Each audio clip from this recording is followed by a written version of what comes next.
And hey there, hi there, ho there, and welcome back to another exciting edition of the Cardinal Couple Radio Hour podcast. Here on what would be Derby Day in the Ville on May 2nd, 2020. As we knew a long time ago that the Derby was not being held today, it's still a bit of a sting. There are still Derby decorations scattered around neighborhoods as people gear up for the Derby season anyway. Um, you know, Churchill Downs reopening for racing here a little bit. We'll talk about that probably today. Um, I am Case Hoskins. I would normally turn it over to Paulie at this time, but I'm joined by Jeff and Jared as Paulie battles through technical difficulties to try and get joined in on us today. But we'll have plenty to talk about. I assume Jasmine Jones did an interview with Nick Curran this week. Um, we could still talk about some of the draft, some things that have gone on. There's been some inklings of sports news and rumors this week, so we'll have some to talk about. We had the Louis Awards. The Louis Awards, yes, I did Yeah. forget about those. Yeah. Um, that is, as I mentioned, Jeff McAdams joining me, and Jared Anderson, who was in a virtual marching band this week for a rendition of My Old Kentucky Home. That check out the site to hear that one, if you would. But he remains muted, so he didn't want to chime in on what he My, did. sorry, my Skype auto muted me there for a second, which was kind of weird. But no, that was fun. No marching around, obviously. Just everything was stand in place, and you can either read the music or be like me and memorize it, or still had it memorized from back in the day and just record yourself playing. Yeah, I think you should have recorded yourself while marching around. I think it would have been more fun. Those days are long gone for me. I, Marching and playing at the same time, I don't think I could pull that off anymore. yeah, I think I saw you were out like in your yard, like in front of a really beautiful blooming tree of some sort. I don't know trees very well, but yeah. Yeah, I went out to well, I can't play my instrument down where I live here at the condos because it would seep through the walls into everybody else. So I went over to my parents' backyard. So it was a nice day, and then that way I was kind of able to stay away from my parents and not pass on any germs that I hope I don't have along to them, Right. and just play around for a little bit out there. Nice. Yeah, look great. Thank you. So, as I mentioned, a good video, and you can see that in today's Cardinal Couple site. We'll get started as we normally do with scheduling and Twitter. Not a lot to schedule. The two main drafts have passed um, that we're still intending to go on. So we'll wait a little bit longer. I guess the next UofL related event will either be the NBA draft, if they can sort out when they're going to have that, or the MLB draft, both of which have UofL players expected to be taken, and as well as former UofL recruits expected to be taken in both of those. So that'll be something we'll be watching out for. Other than that, it would be softball ACC championship weekend at Ulmer. That stings a little. It kind of hurts a little bit. Yeah. They're going to do the ACC championship at Ulmer on Derby weekend? It says Louisville, Kentucky as the location. Yeah. That seems That unlikely. That's a that was gutsy scheduled move. for next weekend, wasn't it? Oh, yes, next weekend. Sorry. Next I was weekend. gonna say, Okay. I thought they were a Looking week at the apart wrong there. week. That would I was going to say, that doesn't seem like a wise planning thing. So, yeah. Nope, sorry. I apologize. I can't read a calendar. Time is even more of a human construct these days than it normally Right. is, so it's hard to keep up with much of anything. Saw one of the LinkedIn daily articles today was why time seems like it's moving both slower and more quickly Right. every day. So that's where we are this week. I guess we'll move on to Twitter accounts. I tweet as at best case scenario. Haven't had a lot to say recently, especially with the Seahawks draft being so utterly confusing that there's nothing to say. I mean, that's pretty on brand from what I understand, right? Yes, it is. Yep. Okay. Jared tweets as at Mr. Anderson Jared. He has been ranting recently about the increased traffic and how it Which is bizarre.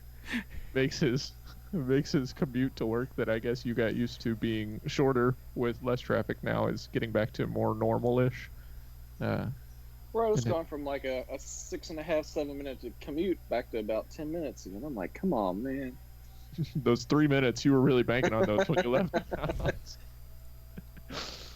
Jeff tweets us at Jeff McAdams and at Card Couple Radio, and then Polly, our fearless leader, who has texted us again, tweets as at Cardinal Couple. He is trying to join us, folks. So if he has something that he planned on talking about, let's hope he makes it in here because we're going to run out of stuff pretty quick if not. I guess we can start off with the Louis Awards because those would be the most relevant. The other stuff will be more speculative, so we can talk about that a little bit later. But you guys both watched. I was not able to watch that one.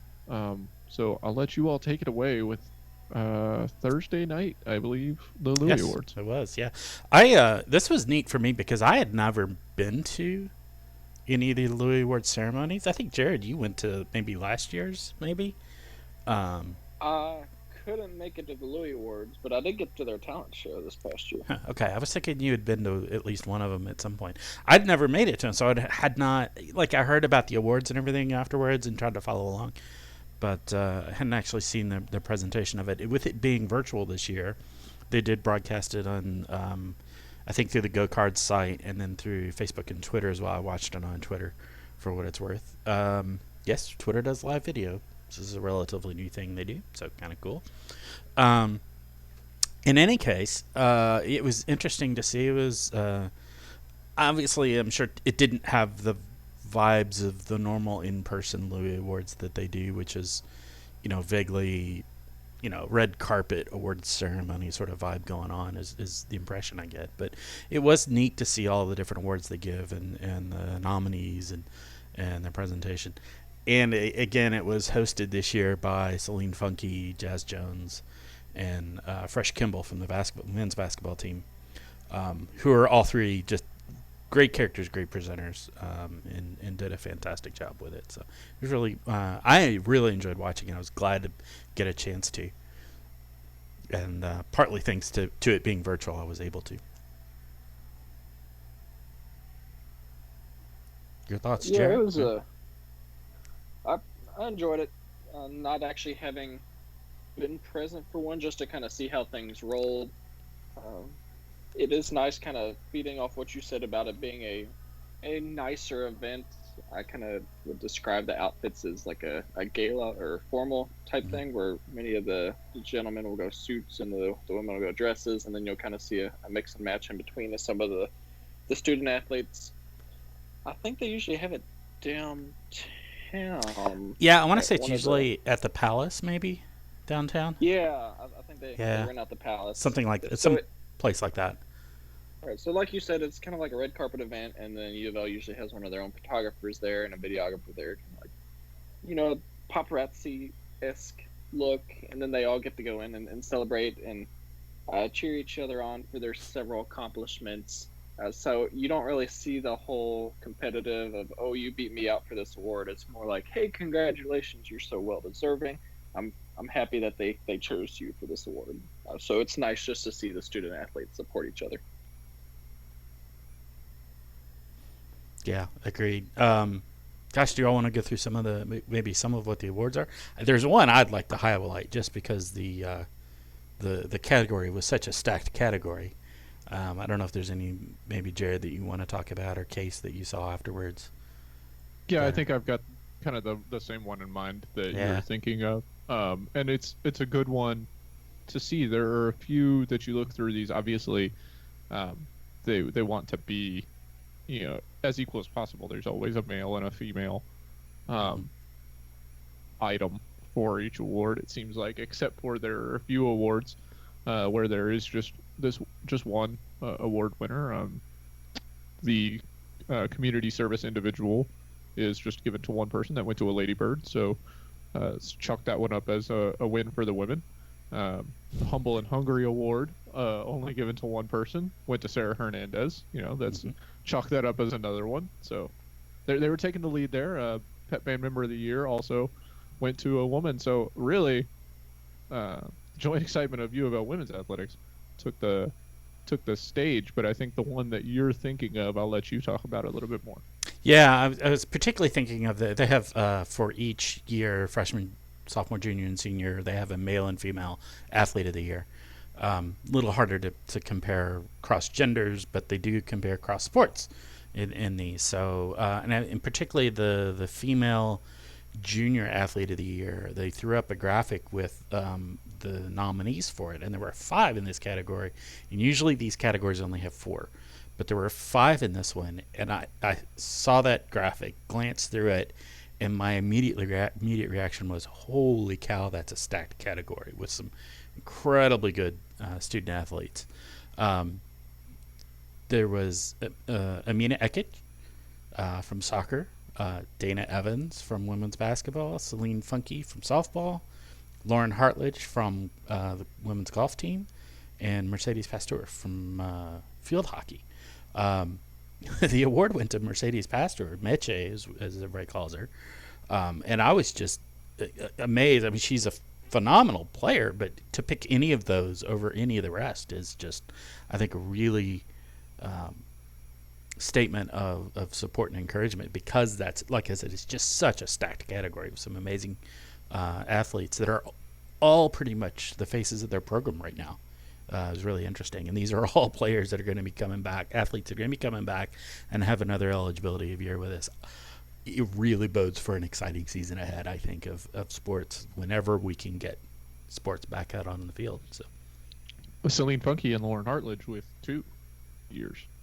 Yeah, indeed. Yes, because these are based on, and these are based on, for spring sports, these are based on the year they were in the spring previous, so the completed season. So for 2019. So even without Lauren and Celine coming back because of the extra year they were granted by the NCAA because of the COVID-19 stuff, they were still considered juniors. They would have been in their senior season this year. So right. They base it on last springs for the spring sports. Yeah. Right, like Jeff said, they kind of go more off a calendar year, but because basketball starts November, they just go on and include that, even though it finishes up usually around March. Yeah.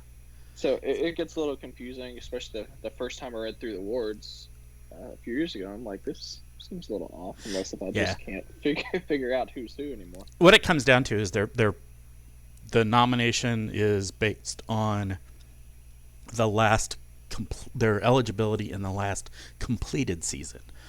So, basketball and swimming and diving would have their seasons completed by the time the Louis Awards are presented. So they take that year's season. But like all the spring sports, softball, lacrosse, and golf, for example, and I think even tennis as well is included in that. They use track and field, they use the previous seasons, which also means that you end up having people winning like seniors athlete of the year if they were playing in the spring sport, like well after they graduated and well after they're no longer playing. So it is a little weird, but just based on when the timing is, that's how they do it. So yeah, that makes a lot more sense because I had seen that Reed Detmers won the high performance athlete of the year that night. I saw that on Twitter and I was like, I mean, he's having a great season, but he played like 4 games. Right. So, I mean, if you extrapolate out, sure, he did great. Yeah. But I thought that you were going to talk about the award. I thought you were going to talk about was the moment of the year. Oh, no. That's a pretty big one too. Yeah. I knew where Jeff was going with the junior of the year, because I remember seeing that stacked category and you sent a text message out. And I'm thinking the same thing, like, how do you choose one over the rest? But the moment of the year, you gotta be happy that they chose volleyball for advancing to the Elite 8. Yeah. But there were some other ones in there. I think they had like baseball and the College World Series was one. I think they had football winning the bowl game is another. I can't remember what else they had up there. I think they may have had field hockey listed. But when you look at those, there's several accomplishments for many sports again, and it's just hard to pick and choose. But I think ultimately they went with volleyball due to the upset over Texas and just being able to advance the furthest they've ever done in NCAA history. Yeah, and I think also that one, because it is, it's definitely the biggest upset in UofL history. it may rank among the biggest upsets in the NCAA history in volleyball. Um, I think there's at least a really good argument to be made for that. So yeah, that was an amazing moment, and it was so emotional and so riding on such a high that I think that's a good choice, a good selection.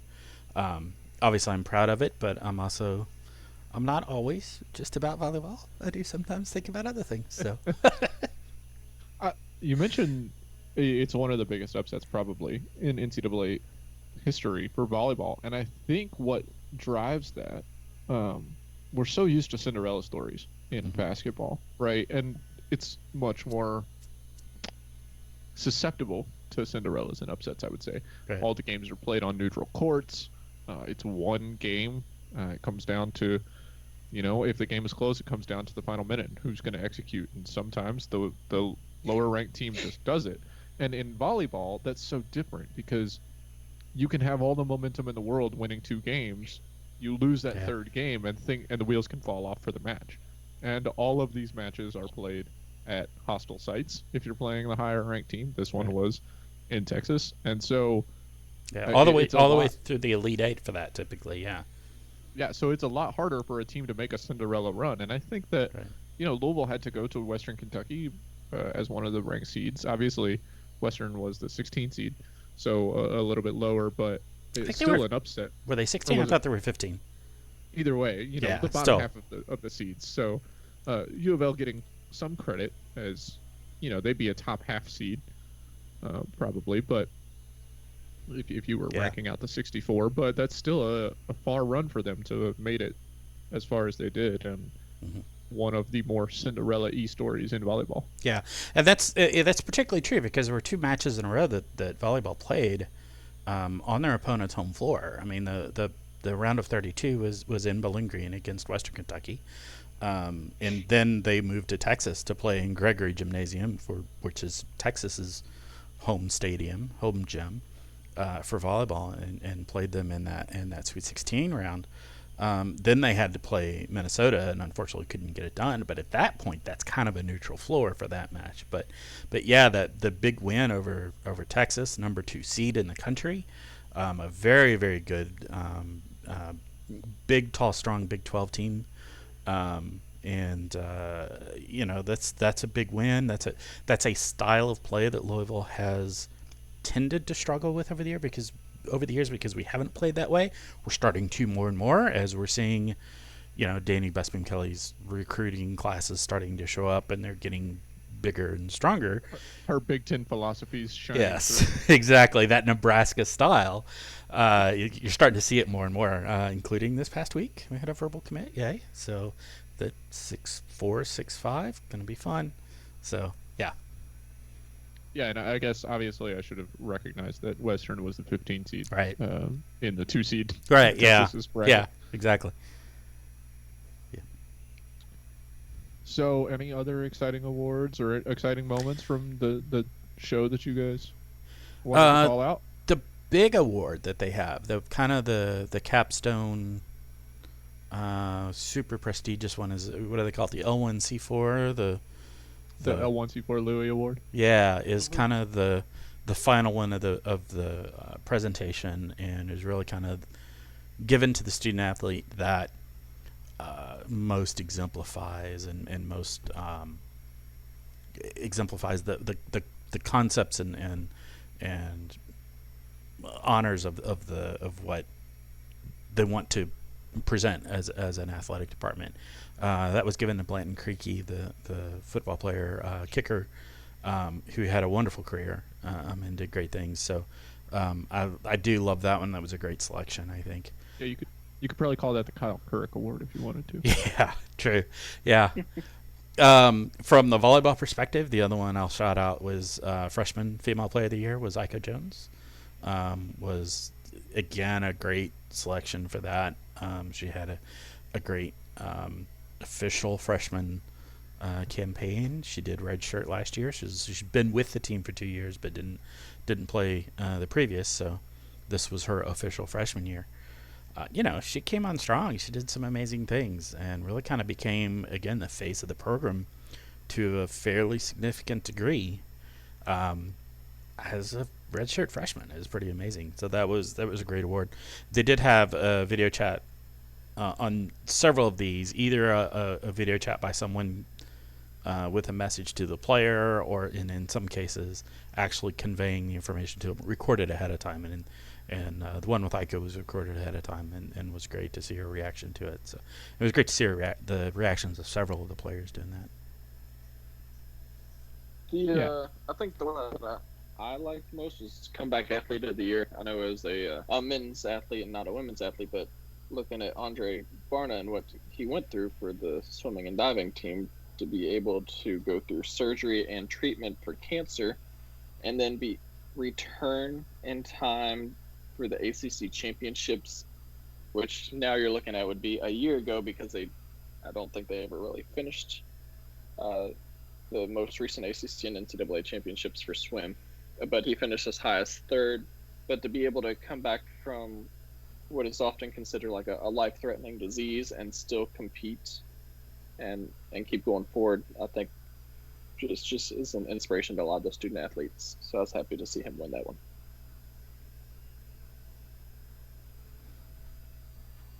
Yep. Yeah, it was great. It was just a fun show. A lot of great things going on. I'm trying to remember some of the other ones. I don't have the press release outlining them up in front of me. I could probably pull that up. But some great ones in there. Let me try and pull that up and look at it. Yeah, and just to jump back to Blanton Creaky, I mean, you mentioned he had a fantastic career. Definitely was one of the people that you think of who lives out that 01c4 mantra that people have put upon us and put upon players and put upon teams in the last decade or so. And I think with the things that have happened in the NFL and the things that have happened with the travel restrictions and the like, it's really tough for a special teams player like him to try and get camps and try and get noticed and things like that. But I think he's one of the most accurate kickers, if he didn't remain the most accurate kicker in UofL history. So seeing him get another opportunity at the next level would be fantastic after his local career was cut short by that injury. Yeah. I do want to, let's see, what was the other one? Was it Standout Player of the Year? Where was it that I saw that? Adidas High Performance Athlete of the Year. Because so many of our readers and listeners like women's basketball, shot this one out as well. On the female side was Dana Evans, so don't think she went unacknowledged after such an amazing year. She did get that, and I think that's a very deserved award as well. So just trying to look through the list here of any other. Potentially part of the reason that she did not get the Junior of the Year award. Right, that's possible. Yeah. Yeah, I do think they tried to avoid giving out multiple awards to student athletes, just to try and spread the love, spread the wealth there, which may play a factor in some of the awards and who wins them. Yeah. If you want to talk about award shows being rigged, probably the college award show where they just try to award as many players as possible is one that may or may not be rigged. Yeah. Ed Kelly, Senior of the Year, Senior Athlete of the Year. On the women's side was Jasmine Jones. So, again, well deserved. I think it's hard to find another senior athlete that out of the women's sports that has really just become that face of the team and become a dominant player on the team. So that's another very good one as well that I think our listeners will be happy to hear. Yeah, and I think you could have made a case for Melanie McHenry in that one. Possibly, yeah. Just because of the coaching role that she took over and the injury that she suffered, but I don't think that any player, obviously as a fan of UofL athletics, I don't think that any player is getting the short stick by not getting selected over. No player that is selected for one of these is undeserving. Yeah. I do believe we have a Polly. Join us. Gentlemen, can you hear me? Yes. How are you? We can. Well, given the circumstances, I'm just happy to be with you. Yeah, we've been talking about the Louis Awards so far, and all the various winners, particularly on the women's side, but highlighting a few others as well. An excellent job, by the way, on the coverage on that, Jared. And I saw some of your tweets as well, Jeff. Yep.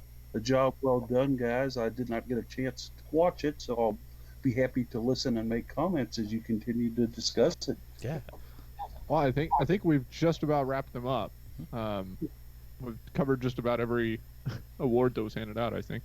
I will add just one thing, Case, real quickly. I did Go talk for with Scott Teeter yesterday, and of course his lacrosse team did have two team awards, Yes. and he was very excited about that. He seemed to want to get across the point that obviously the lacrosse team tries to do things together as a team. They were very proud of those awards, and certainly it's something for them to kind of take to heart and build on as they prepare for next season. Yeah, that's a good point. Let's call those out. We haven't mentioned those specifically. The lacrosse team as a team did win two awards: the Kentucky Farnborough Cards Care Team Award, which is awarded for community service. So this is an outward-facing thing that this team has done and become well known for, and also the Cardinal Cup award presented by the UofL Club, the team award, and that one's a little more focused on supporting their fellow athletes across sports in a lot of ways. I don't know the full contours of that one. So I think it's interesting that these two lacrosse team awards are very outward-facing, and want to highlight that this is, awards to this team for their support of other people, not just their own performance on the field. So that's a fantastic credit to them. Well, and a tough choice for the award for women's community service. Right. Jared mentioned this in the Tuesday article this week. We had 13 programs ranked in the top 10. Field hockey and lacrosse were both number one in their leagues for community service hours. So really tough battle for who was going to win that community service award this year. Yeah, absolutely. Both of those teams do a huge amount of work of community service, and so I think it's great to call that out. Yeah, And just let me add real quick, Jared, before you go here. Let's take a look specifically at lacrosse. Guys, they only had two seniors on this roster. One of them that was a transfer in. So as far as long-term based experience from the student athletes in this type of endeavor, it wasn't there. Right. And that's even more amazing. Absolutely. Go ahead, Jared. what I was just going to say is that the amount of community service hours that they already put forth as student athletes is quite incredible, because, I mean, you've got to look they're students first and foremost. Then outside of that, you're looking at all the time and commitment they have to put in for their respective sports, and you're looking at practice, film study, workouts, the game itself, your travel time for away games and matches. So to be able to still find that time, which for a lot of people would be, I'm going to sit back, watch TV, take a nap, and turn that around and say, I'm going to go out and do something good for the community, do some community service. I mean, that speaks a lot just of the character of the student athletes that we have at UofL. Yes, and it speaks to the coaches as well, Jared, I would think, because it's not to take away from players and their individual choices to do community service hours, but it says something about a coach who is willing to make a team-building activity a community service action. All true statements, yeah, indeed. I have to ask, guys, since I'm sorry I am late, but I do have to ask if we did play Jared's contribution to my old Kentucky home yet this morning. We haven't. I could probably get that set up. Give me a few minutes. We can try that. It's in the article. Yeah, I don't think we'll run afoul of copyright on this. I hope not. Yeah, I wouldn't think so. No. Yeah, we'll see. I think I can find it on my phone pretty quickly. Yeah, I can pull it up here. Let's see what I've got here. Do we want to include Andy's stuff as well? Yeah, I can pull it up here. If you're going to play it on your phone, it's not going to sound that great. Let me get it on my laptop here. We're gonna be professionals about this, Polly. We're gonna put it in Yeah. in the software. Let's I love it. see if I can. In the Well, computer. let's include Andy Bashir because he's doing some great stuff. Hey I'm everybody, all ears, it's Governor Jeff. Andy Take Bashir, off. and it's the first Saturday in May. That's typically a time where hundreds of thousands of people come together, but we know during COVID-19 that we can't be doing that. As we wait But this year, patiently for we Jeff have found new McAdams. ways to make sure that we Oh, it's connect playing. with one Sorry. another and that we are able to celebrate the good work You all may of not be able all to hear it. Kentuckians Sorry. We're- in flattening we the do not curve have and audio in over saving here. lives and making sure that we still honor this day and have a Right. chance to enjoy it I will just endeavor a to little do bit. the best with So at a mine. time It's- where we I've can't got be it playing. physically together, 13 colleges You can't and hear it, but it is universities playing. have shown us a way to be more unified, even on this day, than I think we've ever been. So they're coming together. Hey everybody, it's virtually Governor Andy Bashir, and it's the to first play my old Saturday Kentucky in home. May. Polly, I'm stop. proud of them. Typically a time. I'm proud of you.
The University of Louisville Cardinal Marching Band would like to thank these schools for participating.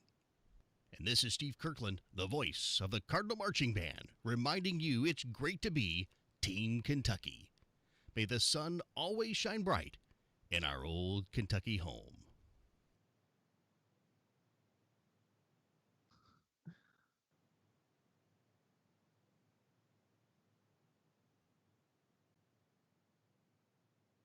And us. But we're working out the kinks. We're learning. Learning new things here and there. Yeah, we'll figure it out. Sorry, I couldn't figure out how to get the audio from the YouTube stream back into Skype. So that's a whole different question, technical challenge. So we'll figure it out. The other problem is now I've muted Paul, but I can't unmute him. And so, Great. Paul, whenever you get the chance to click that unmute button, come on back to the show for us. Wow. Oh, we'll figure it out.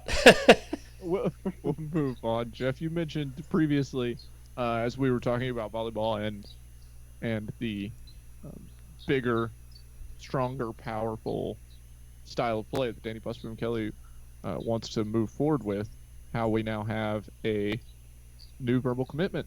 Do you want to talk about that? Yeah, we'll touch on it real quick. I'm always a little leery of talking about commitments too much, but verbal commitments until they've been signed. But yeah, Sydney Shetnan, I think is how you pronounce her name. Another Sydney, so another for the All Sid team that we've sort of maintained over years. Verbally committed over the weekend. She is from Sioux Falls, South Dakota. Which is the home of one of the volleyball standouts, Maggie Young, from a few years back, graduated a few years back.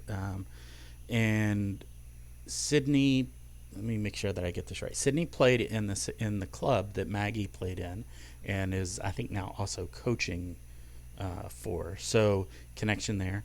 She also played at the same high school as Peggering Kong, who is coming in as a signed freshman in the fall for the team. So 2 players coming out of Sioux Falls, South Dakota in consecutive years. Sydney also had a stint when I think she was 13, playing for Dan Meskey in some sort of team. I don't know the nature of the team. She'll be have some connection there as well. So yeah, a great player. 6'4" is what she's listed at, but questionable on how tall she really is. I think Paul's back with us now, maybe. But 6'4", she is also a dual sport athlete. She will also be playing basketball. So nice big tall player for Jeff Wall's squad as well. What I'm hearing, and I saw one article that stated this week, is she will be redshirting in volleyball for the fall, but she'll be playing basketball. So she'll have 4 years in basketball, 3 years of the sophomore, junior, and senior year will overlap with playing volleyball, and then have her senior year of volleyball without overlapping with basketball. So she should have a good long career with the Cardinals overall, and looking forward to seeing her play big, strong outside hitters, big, tall, strong outside hitter in that Nebraska style that Danny Busman Kelly brings to it. So that'll be exciting to see. Yeah, I don't think it's much surprise there with redshirting volleyball. When you look at the size of the roster we've got next year, I mean, there's a lot of players on that team enough to field 2 full volleyball teams plus some right now. So it's already a battle for playing time as is, that I think it was wise for her to choose to sit out in that case. Yeah. Agreed. You back with us, Polly? Polly, your thoughts on Shetland as a basketball player? You there? Maybe not. Perhaps not. But yes, like you mentioned, dual sport athlete. I think you were the first to mention it that I saw, and then now he's unmuted, or now he's muted again. There we go. The first to mention it as I saw, but it has been mentioned numerous times since then, that she'll be the first dual sport to actually play both at the same time since Gwen Rucker. We've had dual sport athletes more recently than that in Louisville athletics, but they are players who had been a player of one sport and then transitioned to a different sport. So it will be interesting to see how she manages to hold out for that. Yeah, absolutely. I think the one I remember there was Patricia Barlow from the women's basketball team. Finished her 4 years with basketball and then played a year with softball, which is another sport combo that you don't see quite as often. Although Patricia was a relatively short basketball player, played in the guard position, so was able to transition over to that sport a little better. Basketball and volleyball are a pretty common combo for dual sport athletes because both of those sports do value height in at least a lot of the positions. So. Yeah, and the player I had in mind was actually Imani Henderson. Yeah. Transitioning from basketball to track and field. That's true. I think she did overlap 1 year where she did both, but then quit from basketball to do the throwing sports with track and field for the rest of her career. But I think she did play 1 year together.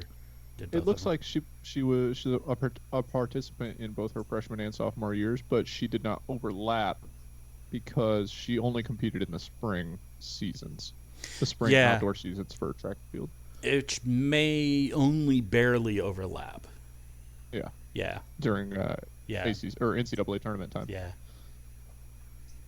So that's exciting, but unfortunately, as we get a commitment for a new player, we have seen another Cardinal leave the ranks this week. We talked about actually, I guess they both happened this week, right? Yeah, we lost two basketball players. Yeah. Yes. Tuesday or Monday, one announcement followed up by another announcement on Tuesday. The first was Lindsay Duval choosing to exit to seek more playing time, as the guard room gets much more crowded, you could say, at U of L. And following her out the door, unfortunately, was Sagan Robbins. Me at all? There we go. He's back now. There we go. Sorry about that, Paulie. Hey, not a problem, guys. It just seems to be a fun day. Yeah. This would normally be a day at 11:41 that I would be hammered and taking bets. So let's put that in perspective. Just to follow up on You what can you do guys the first saying, part there. I already started drinking, so don't worry about it. Let's follow up a little bit on Sydney here. 6'5" Yeah. post at a Washington High School, Sioux Falls, South Dakota. Thanks for the correction on that the other day, Jeff, too, Yep. for calling me up. Yep. I had her in Iowa at Yeah. Sioux City. Sioux City. Yeah. Anyway, a very versatile post. Got a 94 Scouts grade out of ESPNW, number 9 in her position in the class. She can also take the ball outside and shoot. And when I think of all these things, guys, you know who I think of? Kylie Shuck. Yeah. Okay, Kylie Shuck. Yeah. So I look forward to her also playing volleyball as well, and I hope that she can pull it off. Yeah. You know, we had Rucker, a couple others try. They're going to redshirt her, but I think Jeff Wallace would be able to use some height when she comes in that roster. Yeah, That's cool. I really think the comparison to Kylie Shook is really quite good. First of all, they're both listed at alternatively 6'4" or 6'5", depending upon who At you least hear. 7'10". Right, yeah. At least 7'10". Yeah. We just need Sydney to start wearing really tall buns. Right, who knows? Yeah, they've got the outside shot, like Kylie Shook has, or had with us, and will have with New York. Yeah, I think there's a lot of similarities between the playing styles there. Kylie was also a pretty good volleyball player in her time. Decided not to pursue that at the college level, but she probably could have. She probably could have been on the team. So yeah, I think that comparison is very apt, and it'll be fun to watch in, 4 years of essentially Kylie Shook Mark II out there on the court. Well, and we did see how Kylie Shook's volleyball background led her to be the leading shot blocker in UofL history. Absolutely. And as an outside hitter, I think Sydney Shetland's going to have a bit of an eye for hunting the ball down as well. So Oh yeah, she may be quite adept at that task too. yes. We might Just see to use another a record set. terminology, guys, here that was used by a nameless U of L coach. Said in her years at U of L, Kylie turned in from Bambi to Thumper. To use a different I thought you'd like that, Jared. That's good. That's a good one there. Hey, have you guys talked anything at all about the portal entries we've had this week? We were just We were getting ready to go just there. getting into that. Yeah, Let's do it then. yeah. Go right ahead. Take it away, Paulie. Lindsay Duval, Sagan Robbins on their way out. What do you know? Well, obviously, and the main conjecture here that Jeff Wallace has tried to make clear in a lot of different areas is that both players are seeking more playing time. They certainly have nothing against the coaching staff, their teammates, the University of Louisville, or anything like that. It's simply a desire on each part to go to a place where they can find more playing time. Certainly, I have heard some rumors. I've heard that Eastern Kentucky University and our good friend there, ex-Cardinal coach and now head coach at EKU, Samantha Williams, has contacted both, has had in-depth discussions with both. There has been no official announcement yet that they're headed there. But you know me, I'm a bit man, and I'd put some money down on that move, guys. Yeah. I sure would. No, I think that's a great thing, and a lot of people immediately jumped on that. The public commentary on it as a real possibility. I think if it comes to pass, I think it would be a great situation. They're both in-state players, would be playing for an in-state school, playing for the coach who, let's be really certain here, almost certainly had a major hand in recruiting them to U of L.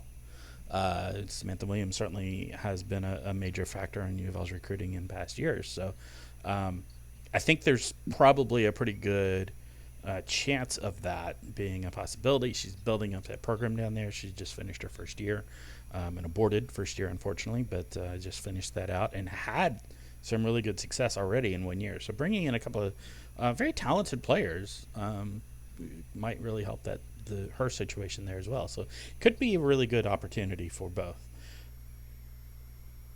I think another thing to point out with both of these players and things that Jeff Wallace has said is that the door's not closed for them. Yes. With all the uncertainty that's going on with college athletics in general and college athletics programs and the like, if neither of them can find a new home, he's happy to keep them here at U of L and says that both of them will still have scholarship available to them if they choose not to go. Yeah, I really like that about that Coach Walls has come out and said that. I think that's a very classy thing to do, and I think really reflects well on this program, and I think highlights really kind of what we like to see out of U of L athletics. So, I want to thank Coach Walls for being upfront about that and saying, when asked about it, that hey, if they don't find a good fit and they stay here, then hey, they're welcome here on the court and we'll retain their scholarships, no problem there. So I could easily see some other coaches not doing that. One of the things I think that also needs to be kind of looked at here is that both players had injuries throughout their careers at Louisville and in Lindsey's case in the high school. That definitely kind of slowed them up and held them back a little bit. Another big factor here, and this was brought out to me by one of our readers, is the theory of over recruiting, where they came in and Jeff Wall subsequently recruited players that were better than them, that had more talent than them, that were more highly ranked than them, and that consequently saw more playing time. And nobody likes to see over recruiting, especially with two girls that were Miss Kentucky and girls that we love, girls that I covered in high school. But you always want to see your team do well, and the better players you can get.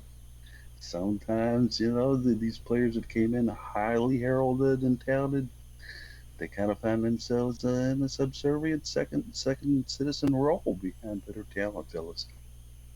Well, I think it's a little bit unfair to assume that, and not to say that our reader did or you are, that Jeff Walls had any ill will towards these players by covering their positions with his recruiting tactics. It's just that we've seen him give players the opportunity to always compete, and he talks about how it matters how you perform in practice. And unfortunately, they didn't make their way onto the court. It's just kind of the way it goes sometimes. We've seen that in across all sports. A player comes in, they're a local talent. You want to see them succeed, and sometimes it works out, and sometimes it doesn't.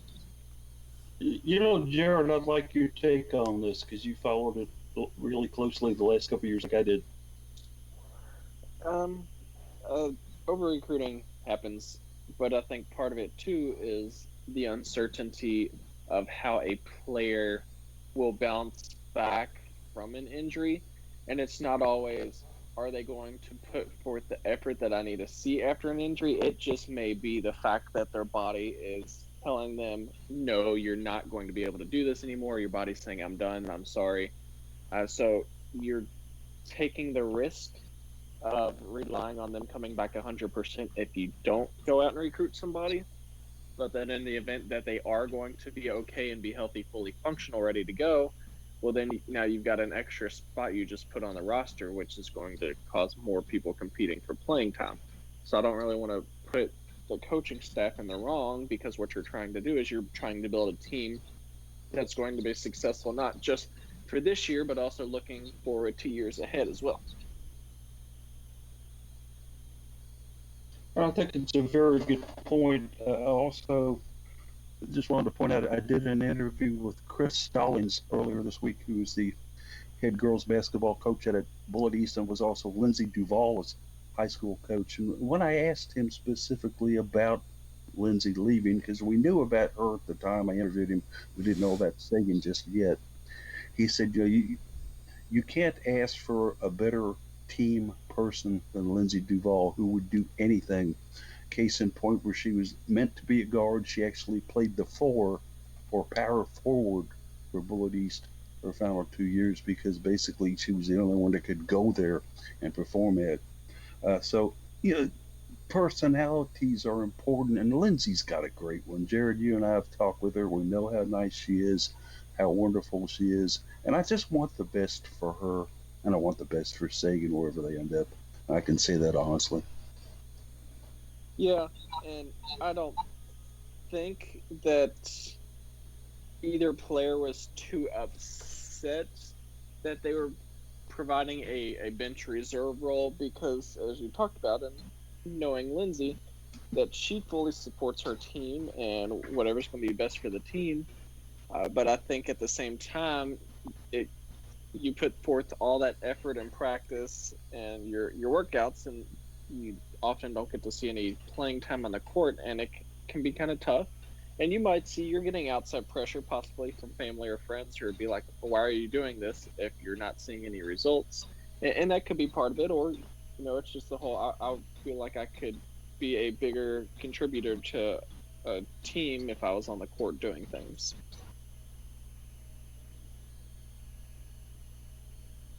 Jeff, your thoughts on it? Yeah, I think it's probably a good move for them. I like you. I wish them well. Absolutely. I mean, that's pretty much an evergreen comment from me for players transferring out of Louisville, right? I can't even conceive of a situation happening where I would say, yeah, good riddance. It's not going to happen. But these two are great players. They're great talents. They're Kentucky players, so that's awesome. I love to see that, cheer that on. I suspect they'll go with no hard feelings from either side in this. I've seen some players transfer out of sports, and not just basketball here, but sports in general, who continue to be at least partially UofL fans in the background, right? And obviously, if they join a new team, they have some loyalty and some attention there, but they're still also cheering for the Cards a little bit. That's kind of I don't think it's the intent of the whole LNC4 thing, but I think it's an extra aspect of it that, hey, you've been here, you've been a part of this program, and we're still going to honor you and respect you and cheer for you in doing that. I try to maintain a little bit of contact with players that transfer to other sports and cheer them on in their careers wherever they end up, and that for basketball, also for volleyball in many cases as well, as he's obviously a big volleyball fan. I do that there as well. So, I wish them all. I think they'll find a good spot where they can have some great playing time and maybe even be stars of their teams. And maybe that's in Richmond, Kentucky, and I think that would be really awesome. But wherever they end up, I think will be, a great situation, and I wish them well. Case, let me ask you a question. Just came off the top of my head on this, and then we can move on to something else. Is Jeff Walls has been brought out in some national publications as having a school where there are more than the average amount of transfers and people leaving go over the last few years. Is he ranks real high up there in Louisville? Does is it anything about the coach in the system? Um, no, I don't think so. Maybe you could say that I don't know that he over recruits, but Jeff Walls recruits a lot of talent, right? A lot of the more talented schools, you don't hear about transfers out, but that doesn't mean they don't happen. But they also don't give that opportunity to some of the local talent like Jeff Walls does. Like I mentioned before, he'll bring in local talent and give them that opportunity to succeed. And if it doesn't happen, then it doesn't happen. I think that we've still seen players coming in, players being recruited, players wishing to play for Jeff Walls in the UofL program from anywhere all over the country and from local as well. And I don't think that it's been any negative towards the play of the team to have an increased number of transfers out. I think that's just how it goes. I think that people are just kind of looking for anything to talk about, and there were back-to-back transfers from the same program that were both happened to be former Miss Basketballs in their state. I think that that's just a hard coincidence, and it lends itself to becoming a storyline more than I think it really needs to be. One of the other areas that I don't know if y'all have talked about it yet, but we got some very, very interesting news on Louisville field hockey. We have not. Yeah. In fact, so I was just going to say, in case you were talking about giving local players a chance, and I think that's great. We had a year where we had all Kentuckians in the signing class for women's basketball. So, but on the flip side, you can also say that he's willing to give an opportunity to players from halfway around the world when you look at Norika Kono. And then I was thinking in my mind, hey, that'll make a great segue to field hockey, who's just announced 3 new signees for the team that are all foreign. So all international. Yeah. All international. Given the tendency that Justine has had over her time at Louisville to bring in talent that is not from the United States of America. And Jared and I, of course, will remember quite well our friend Minnie Mink. Oh, yeah. And others that have come in from places like Buenos Aires, for example, from New Zealand, Australia, other places in Europe. Admittedly, guys, though, it has been said that field hockey is better abroad than it is here. Thoughts on that, Jared?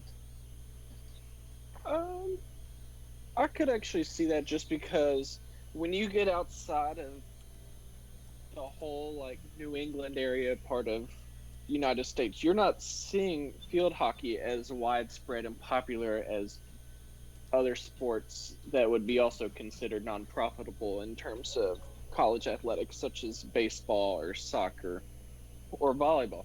You're seeing field hockey and lacrosse kind of have their set regional area, and the popularity outside of that quickly diminishes and drops out. But these are pretty common sports that actually date back to well before the United States was founded, and with some of these other countries, and it's been an Olympic sport for quite some time. So it comes as no surprise to me that, especially like a lot of the European nations, that field hockey is a very popular sport.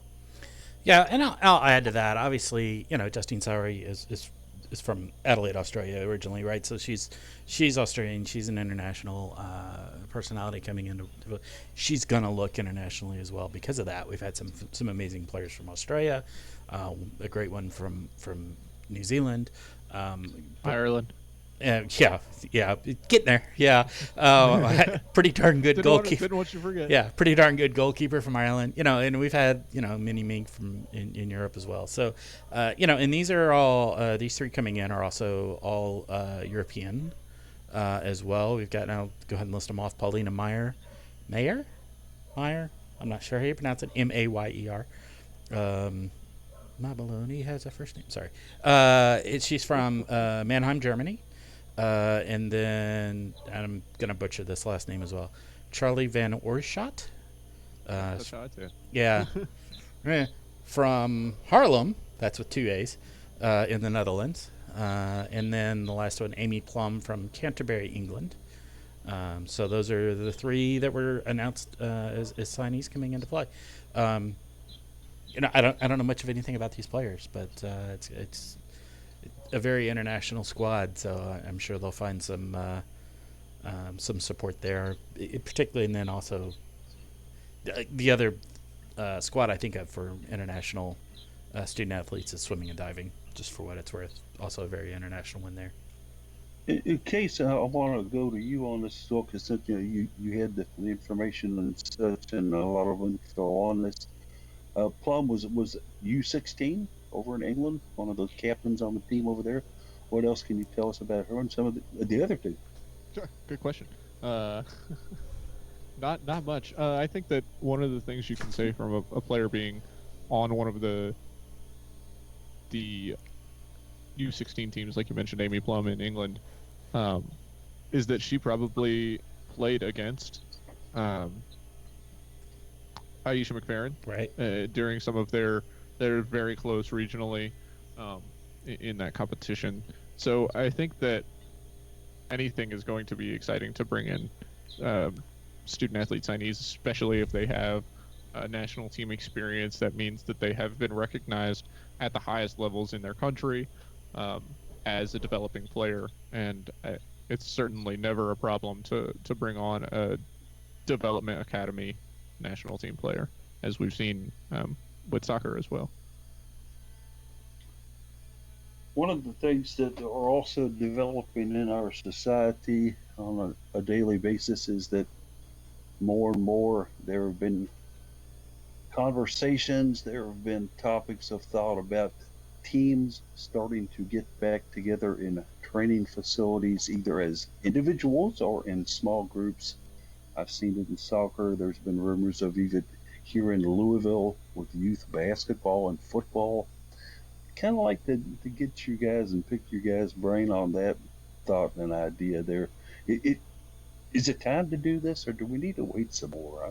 I'm going with the latter, but I'd be interested on. I guess we'll start with you, Jeff. What do you think? I think a little bit the question is going to be a relatively localized question. Um, Different areas of the country and even around the world are having different rates of coronavirus spread, continuing to have different rates of coronavirus spread. So I think it needs to be a little bit localized as a discussion overall. Here in Louisville, I feel like it's still a little early for that.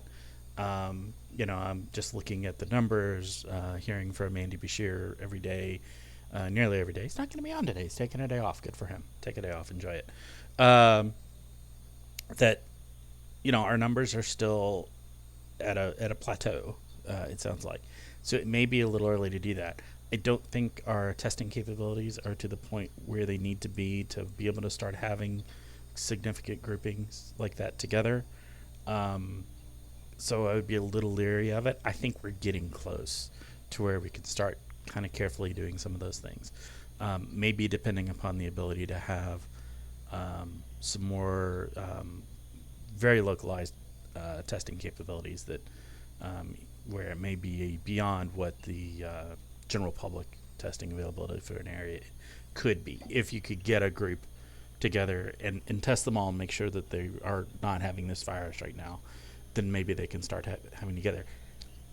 The trick is, I think you have to repeat that testing periodically because there is still interactions out there in the world where that can spread. So it can't just be a one-time thing. I want to definitely hear from you on this, Jared, since out of the four of us, you are still actively going to and fro from a job. You're also kind of jumping in there and doing occasional photography work out in public with subjects. What's your thought on this? Is this time for it to come back in, or is it too early? My major concern right now is prematurely opening things back up, and then we see a second spike. We often hear about how history repeats itself, and if you go back and you look at some other major outbreaks in the past, you can see where places got too comfortable and they were ready to open up too fast, and then you see a second spike that is often worse than the first one. And I do understand that we are all eager to get back to the norm for things, but I don't think we're quite there yet as we continue to, as Andy Bashir mentions every day, the number of people that have tested positive, the number of people who have still passed away. And now that we're finally at the point where we can start testing people a lot quicker and easier, I think we need to go a little bit longer just to see how widespread it is with these tests, because we're going to see the numbers jump just because the number of tests are increasing, but we're also going to get a more accurate representation and idea of how many people have actually contracted this virus right now and how concerned we need to be. And I don't want to get back into these public groups again and public outings just for everything to happen all over again, and then we're going through Christmas, New Year, and we're back to isolation and social distancing again. In case I'm going to throw this at you, you are probably at this point in time of our being the most accomplished athlete right now out of the four of us. You until you got injured, of course. Would you be willing to get out on a soccer field right now with three or four other people and go through workouts and do some things? I think as far as workouts go, being able to be in an open setting, as long as you're doing individualized drills, where you're all working with your own equipment, you're able to maintain distance in an exterior setting. And by distance, we don't mean 6 feet, right? If you're doing exercise, 6 feet is laughable. So the exterior outdoor sports are a lot more equipped for this than indoor sports, also because of the ability to do different drills. But if you can stay further apart from people and stay safer, I think you've got an okay chance. Football drills, there's not a lot of individual drills you can do in football that are one-person drills. Soccer drills are a lot easier for that. Um, Basketball is interesting. If you can, use one ball and then clean it when you're done and leave it for the next person to come in, that's something. But the question that has come up when the NBA started talking about opening its practice facilities where states and cities allow it is a question of fairness. If you're intending to recover part of the season and the Utah Jazz got 4 extra weeks of individual team controlled practices than the New York Knicks. Well, the Knicks are bad anyway, so maybe that doesn't matter. But you understand the point. How then you have a question of fairness across a league, Yeah. and I think that internationally we've already seen a couple of soccer leagues cancel and talk about canceling, um, awarding championships to the teams that were in first place, just calling seasons lost. So I don't know. Is it time yet? I don't know. I don't know when it's going to be time for anything until it is or it isn't, right? But I think it's certainly something that people are going to try and push for one way or the other. And that's what we're seeing with more people pushing to open things like that back up. And Jeff, let me ask you this: we've heard announcements from some states and some areas that golf courses are going to be opening back up. It's an outdoor sport. Does our good friend Whitney Wade Young get on the phone and start calling her girls all over the nation and say, "Come on back to campus, let's start playing some golf"? What do you think about that aspect of sports, which isn't in an enclosed arena and doesn't have a whole lot of close contact? Yeah, man, my feelings on this are layered. So realistically, you probably can do golf with reasonable social distancing. Like, I think this is one of the sports I called out last week is saying, yeah, you really probably could restart that sport. Um, Obviously, that's not the case yet in Kentucky. That hasn't been that opening hasn't really been announced. Um, there certainly have been some golfing facilities that have continued operation and have not gotten the scrutiny that maybe some people believe they deserved with respect to that. I have some political thoughts that I don't want to get into here around that, but it's I think that is one sport that could reasonably start to reopen early because of the limited close contact that's necessary. I mean, when you're out on a golf foursome, you're probably being fairly close in normal times, but you can take steps to stay separate enough to make it reasonable in this situation. I think it'll take some deliberate action to make that happen, but it's possible. Case, are you ready to plunk down the cash, tee it up for 18, and go out and do it? Well, I think interestingly, a lot of local golf courses that stayed open have taken measures such as not putting holes in to the greens, just leaving the flag in, so that way you don't actually have to touch anything. Just hit your ball at the stick, and when you hit it, you can say you made it, and you move on. But that's one way to go about it. I'm not going to be hitting the links anytime soon, both because a matter of time and also like a matter of personal time to do the things I need to do, and also I'm gonna wait until someone outright tells me it's okay to be doing the things that are a little bit closer to the normal things that I've been doing before I venture out into the world. All right. A good point on that. Guys, what else do we need to bring up on the table and serve around here today? Is this final thoughts? I think so. I'm thinking maybe, I don't know. It just depends on you guys. If there's other things that we haven't talked about, we can certainly go into them. Yeah, I think we've covered the news of the week pretty well. Yep. Jared, anything that you've got to throw in here on that? Happy graduation to everybody, especially to Katie, who Yeah. missed hers today, and then all the UofL folks who were missing out on their graduations. Yeah, that is a sad thing indeed, but certainly, hopefully, the next graduating class will be kind enough to kind of invite them back and give them some tribute and such, whether it's grade school, middle school, high school, or college level, you know, because they didn't get to go through the fun of the ceremony. They didn't get to go through those other great things. So, Yeah, I think okay, I think UofL is planning to do that. Obviously, shout out Katie there, as you mentioned.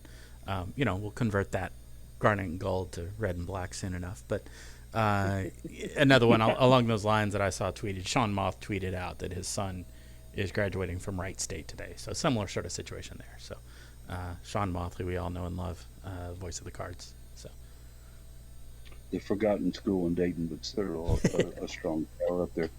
All right, so with that being said, let's get into some final thoughts. Let's go ahead and start with you this week, Jeff. I really like Sioux Falls, South Dakota right now. So yeah, we'll go with that. New verbal commitment. Signee coming in this fall, coming from there. That city has been very kind to UofL volleyball in recent years, so that's pretty cool. What you got, Case? Live things going around in circles on tracks. Churchill Downs opening for racing in the next couple of weeks, so they'll be getting their Twin Spires servers up and running, I assume, to make sure everybody can be prepared for that. And then NASCAR announcing that they're going to do a couple of weekends in the Carolinas. A lot of racing for a lot of drivers in those times. We'll see. This will be an experiment to see people coming from all over the country to congregate in one place and maintain some distances and see what they do. A little bit harder to maintain distancing in horse racing than it is in a NASCAR, but we'll see. This is going to be the first live sports. I mean, I think some horse racing has gone on for a while, but it'll be interesting to see some more nationally televised items hit the TV screens. Yeah, and I can attest to the horse racing still going on. In fact, there's a huge card today down at Oaklawn, down in Hot Springs, Arkansas.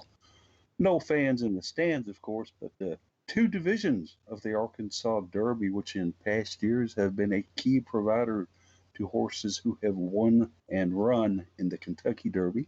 That's going on today. I think one of the Fox Sports channels picks that up, and also I'll go ahead and morph this into my final thoughts. They're also going to have a virtual Kentucky Derby today at around 5:45 on one of the major networks, where they have gone back and taken some of the great runners of all time, horses like Citation, Secretariat, Justify, other horses that have done well in the Derby, and have a virtual race with these horses. And if you put your money on anybody else than Secretariat, you're stupid. Don't. Secretariat doesn't win; it's rigged.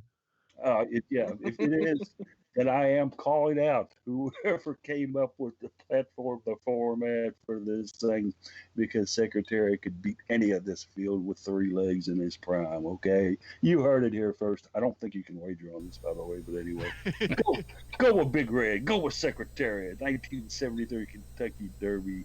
I was there. I saw him win. Jared, go ahead and get us with some final thoughts. I don't really have much other than trying to enjoy some nice weather while still maintaining your social distancing, and tune in to watch our virtual horse race and see what they say about it. All right, guys, it is Derby Day here in Louisville, Kentucky. It's strange to look out my window and not see planes flying overhead with banners that they would be displaying over the infield at Churchill Downs. I listened to the radio this morning, did not hear about the traffic snarls on Central Avenue, people lining up to get into the infield, and certainly all the wacky personalities that are on radio and television out there prognosticating on the run for the roses. But it will come eventually. Until then, like our governor says, we're all in this. We're all in this together. Try to be kind, stay safe, stay secure, and stay smart, I think, is the best words available, guys. Agreed. Absolutely. All right, play me a little Hazel, Jeff. Oh, we don't have any Hazel, do we? No. All right. Go ahead and get us out of here, All right. pal. Thanks, folks. Appreciate it.